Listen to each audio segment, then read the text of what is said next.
Okay, hello everyone. My name is Hamish Williams. I'm a literary studies scholar based in the Netherlands, and I'm very happy to be here today as part of this panel conference on Jornada Literária Inesperada, this unexpected journey into the works of J.R.R. Tolkien. I would like to say first thank you to Diego Clatao and Cassio Del Pias for inviting me to this wonderful event. And so yes, without further ado, let's get cracking with my topic, which is the sublime in Tolkien. Okay, so before we think about what is the sublime in Tolkien, we should talk in more general theoretical terms about what is the sublime, because it's quite a complex experience or even phenomenon to define and to understand. So I'll start by giving a working rough definition of how I understand the sublime. Okay, so I say here it's a transcendent experience triggered by an external stimulus, which brings about a process of cognitive confusion and emotional awe or terror, and which culminates in a realization of some kind. Okay, so quite complex, but let's break it down into three parts, which are the sublime object, the sublime cognition and emotions, and the sublime transcendence. Okay, so firstly, the sublime experience seems to be triggered by some kind of object in the external environment. In the romantic tradition, this is often part of the natural world, typically a mountain, as the famous portrait picture to the right shows, or it can be a forest or a lake or some other theater of the natural world. It can be also ancient ruins, as we all see, of a lost civilization can trigger the sublime. It can be a great work of poetry or a work of art itself. Okay, so we have this external object which the experiencer beholds and is moved by. Then secondly, we have this typical sublime cognition and emotions. There's a kind of disorientation, a kind of confusion in the head of the person who experiences the sublime, which is important because this sort of confusion disturbs their precepts, prevalent, their current precepts of the world, how they view the world, and will help them. This confusion will help them see the world in a new way, right? So it's quite an important part of this sublime process, and it's also typical sublime emotions of awe, A-W-E, awe, which can be positive in a sense of wonder, right? Or it can be terrible, horrific in a sense of right, this sort of Burkean awe of confronting something terrible. Okay, frightening. Okay, so we have these sublime conditional emotions, and these lead us on to the final sort of the output of the sublime, right? The sort of epiphany, the epiphanic moments, right? This realization of some kind. Now, in the sublime tradition, what this realization is can vary according very much to the tradition, to the writer, right? So we can have what's called a material sublime. It's quite prominent in the Romantic period, where the experiencer or the writer who's describing the sublime starts to perceive the world, the natural world, or the universe in a new way. Perhaps the infinitude of the universe becomes apparent, or material wonder of nature in some new respect. Okay, so we have the material sublime, which we'll see in Tolkien also, but we also have an immaterial sublime. Now, that can be a secular immaterial sublime, so understanding some ideal, maybe from the classical world or from some philosophical idea, okay? Or it can also be a spiritual immaterial sublime, right? So confronting or being made aware of the presence of God, or some related religious idea or Christian idea, in our case, for example, like hope or faith or some ideal which is related to religious belief. Okay, so that is in a nutshell what the sublime is, this experience. We should also ask the question, why is the sublime important? I think there are various ways we can go about this. One is to think of the sublime as kind of an anti-modern, anti-scientific experience. So it helps overcome, I say, the weight of empirical experience. showing that meaning is more than a series of banal patterns. So we tend to, in the modern scientific world, think in terms of the sort of inductive process of making patterns, putting things in a row, and basing meaning on sheer repetition, on prevalence of certain patterns, of certain phenomena, and saying that is true because we see them happening over and over again, right? This is scientific empiricism. And Sublime is exactly not this. The Sublime is a very surprising, sudden, one-of-a-kind almost experience. So it defies that kind of modern thought in a way. It's also very important from a psychological point of view in terms of personal growth, of being able to realize something new and to kind of rise above the drudgery and mundanity of everyday life. Okay, and lastly, in terms of our conference, it's important in terms of translating the material or accepted world and arriving at some kind of immaterial or even spiritual plane. Okay. So let's move on. So I won't have time to discuss this, but there's a long tradition of the sublime, of reflecting on the sublime in philosophical aesthetic works, from the classical writer Longinus to early modern Enlightenment philosophers such as Edmund Burke, or the German famous philosopher Immanuel Kant even wrote about it. As I say, there's no time to talk about that today. There's also a long tradition of representing the sublime. So we talked about criticizing or philosophizing about the sublime. There's a great tradition of representing in literature, in art, the sublime. Okay, we often associate it with romantic poets. That restriction doesn't really need to, we don't need to restrict ourselves only to a romantic period. In fact, the tradition of representing the sublime is much larger. And basically, I will be arguing today that Tolkien, especially his Lord of the Rings, is a very, very important work in the sublime literary tradition. Okay, so let's think a bit about Tolkien. How does he match these three components of the sublime, which I've thus far mentioned when we define the sublime? Okay, so let's think about the sublime object in Tolkien. So we tend to have impressive objects in Tolkien, which experiences that can be the fellowship or members of the fellowship individually encounter. Typically, these are features of the natural world. So mountains in Tolkien are very important. Characters behold mountains and are amazed by them. So that can be part of the Misty Mountain, which a fellowship encounters as they journey south in the chapter called The Ring Goes South. And ultimately confronting this the dark sublime of Caradhras, okay, and pictured in the middle there. Something also Bilbo confronts in The Hobbit when he encounters the Misty Mountains, right? We can even think of Minas Tirith as a sort of sublime object, which Pippin first encounters when he's riding with Gandalf at the start of the Return of the King.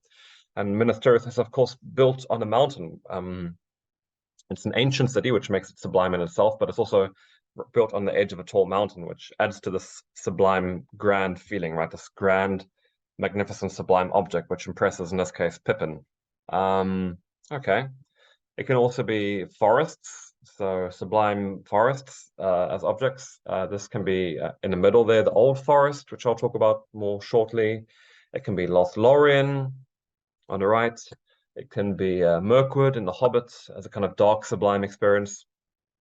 It can be the Woody End, pictured on the far left there, which Sam, Frodo, and Pippin enter into.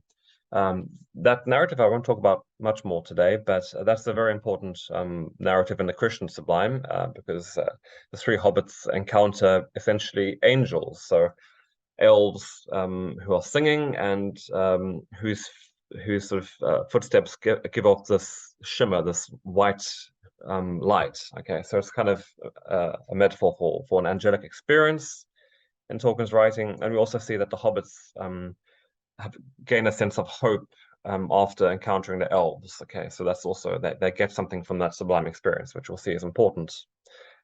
Okay, the sublime can also, it doesn't only have to be sort of theaters of the natural world in Tolkien. It can also, the sublime object can also be what I would call classical ruins. Okay, so this doesn't have to. I don't mean there are literally Greco-Roman ruins in Tolkien's Middle Earth. They aren't, but the ruins of Numenor, this sort of Platonic, quasi-classical, quasi-Roman civilization in Tolkien's writing functions in the same way in which classical ruins of Greece and Rome function in our own world as objects of sublime experience, as romantic poets such as Byron, Keats, and Shelley reflected on. Okay, so these can be the ruins at Weathertop, for example, on the left, or the Argonath, these great statues, sort of like the Colossus of Rhodes, or Amon Hen on the far right, at the end of the Fellowship of the Ring. Okay, so we have these sublime objects in Tolkien which impress the experiencer, which kind of impress on their minds as these great objects of the natural world, or all these classical ruins. And then we come to stage 2, which is sublime cognitions and emotions, as I talked about earlier. So there's firstly a sense of confusion, a bewilderment when characters encounter these sublime objects. So I think this is clear in narratives about forests in Tolkien's writing. So pictured here are some illustrations of the old forest. And so when the four hobbits enter the old forest, they experience kind of geographic bewilderment, kind of confusion, not knowing where they are, which is a reflection of their mental states of confusion, of disorientation. Okay. We see something similar in Mirkwood when Bilbo and the 13 dwarves get lost in Mirkwood and also experience a kind of bewilderment, a kind of confusion. And we see something similar when Merry and Pippin get lost in Fangorn Forest. So forests seem to engender this sublime, typical disorientation and confusion.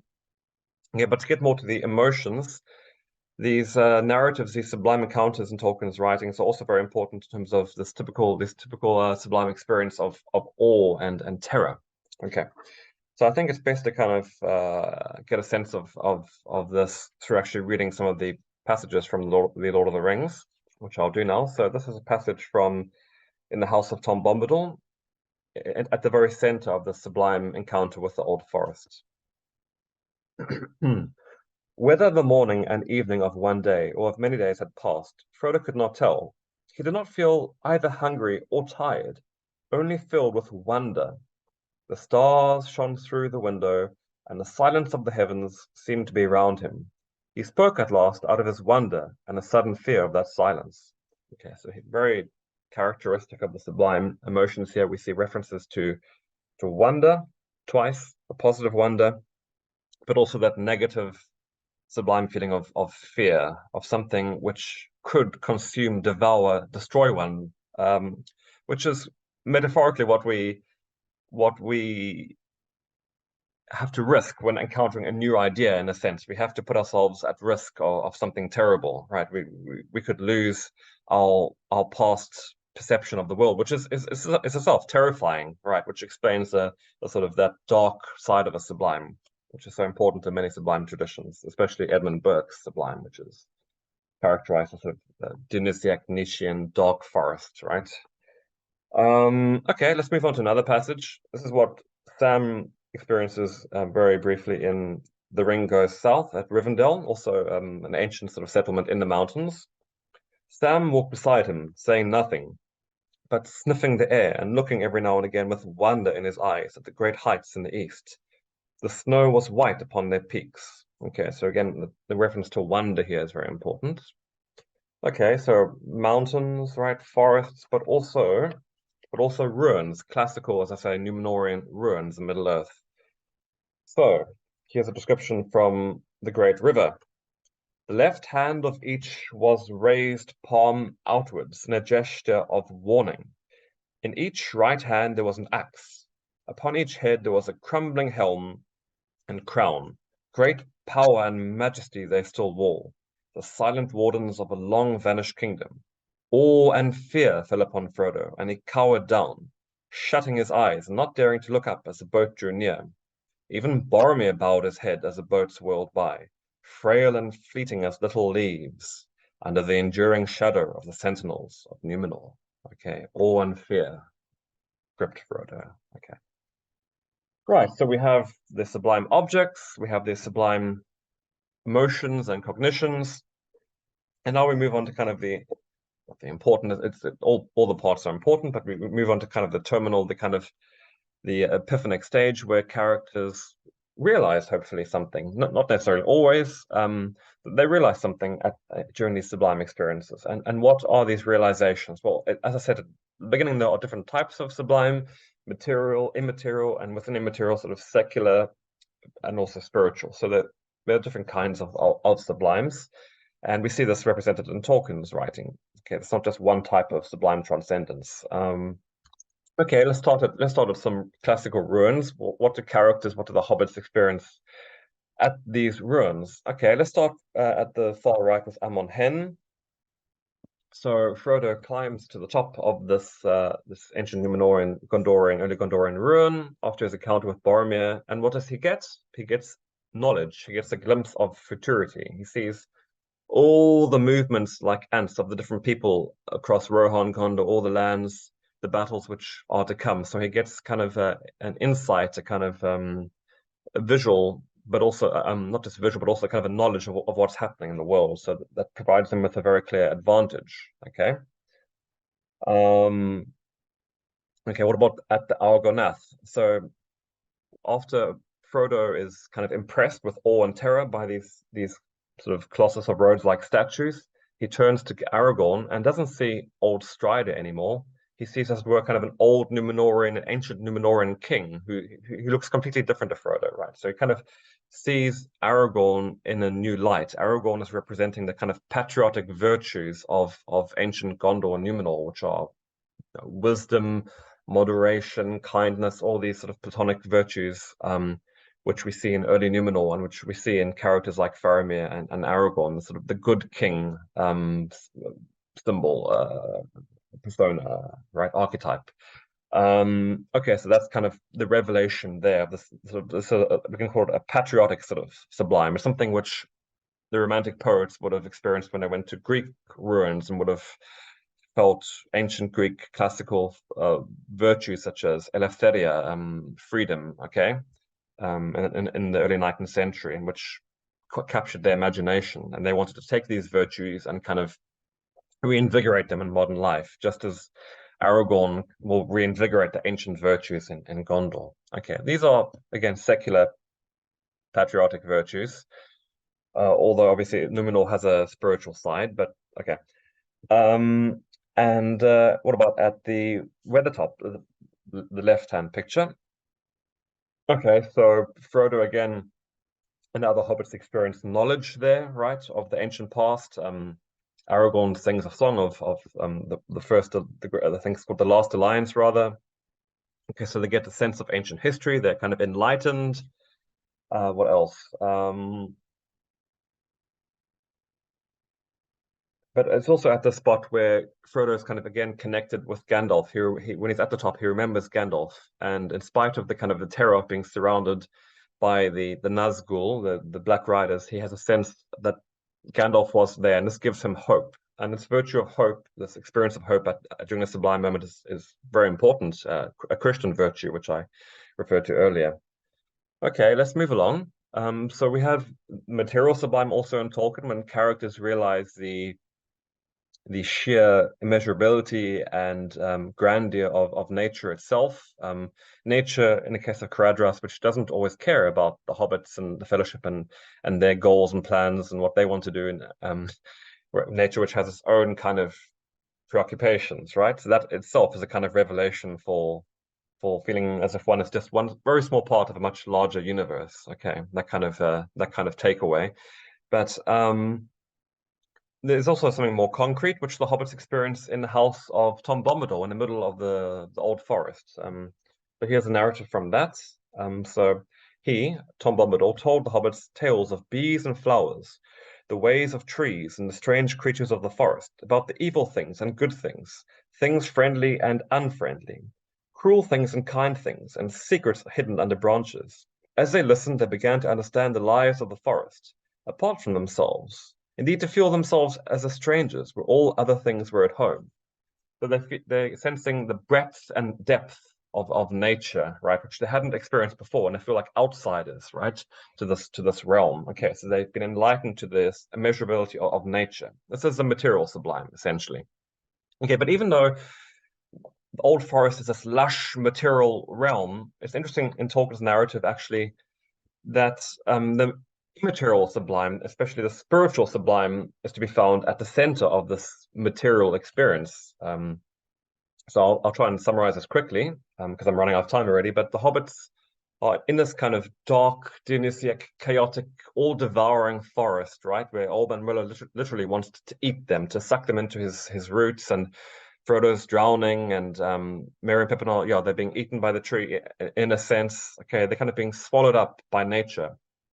And yet, even in the middle of this experience, they encounter a different kind of experience. They meet Tom Bombadil, and we see in this narrative a juxtaposition between the darkness of the old forest and the lightness in the middle, the light in the middle of this forest, symbolized by reflected by Tom's house there, which is described in terms of being having a green, gold, and silver light. Okay, these are colors which actually Tolkien later uses to describe Valinor, the Undying Lands. Okay, and in fact, when Frodo later goes to the Undying Lands, essentially going to heaven, he remembers his experience in Tom's house, in this bright lighthouse. Okay, so in a sense, this narrative is kind of a symbol for the journey, right, or to heaven in a sense for Frodo, but also it's a kind of microcosm of Tolkien's universal view that everything might seem very dark and chaotic and Dionysiac, but actually in the middle of this darkness, light can be found in the case of Tom Bombadil's house. And also, we have a contrast between two different music in this forest. Old Man Willow's music, which wants to kind of lull the hobbits into a sleep and to kind of devour them. And we have Tom Bombadil's beautiful ordered song, which is described like a tree of birds, which defeats Old Man Willow and leaves the hobbits onto his beautiful house. Okay, and which is concerned with order and beauty, this music. Okay, and so again, we see a reflection here of another music which we see in the Silmarillion, right, in the sort of theogony at the start of that book, where there are two musics in creation. We have Melkor's sort of the devil's satanic, chaotic music, and then we have the ordered kind of music of creation. And however much Melkor tries to disrupt this beautiful music, he only adds to it, right? So here we see a similar tension between different types of music and and also between light and darkness, as I said already. I should probably stop there. So I'd like to say thank you very much for listening to my discussion of the Sublime and Tolkien. I talk about this more in my book, J.R.R. Tolkien's Utopianism and the Classics. I've also published another book on Tolkien called Tolkien and the Classical World, an edited volume. I also write other academic books as well as creative fiction, which you can see pictured there. You can find all my books on Goodreads. Please read them and rate them, and also on Amazon. Okay, thank you very much. Bye-bye.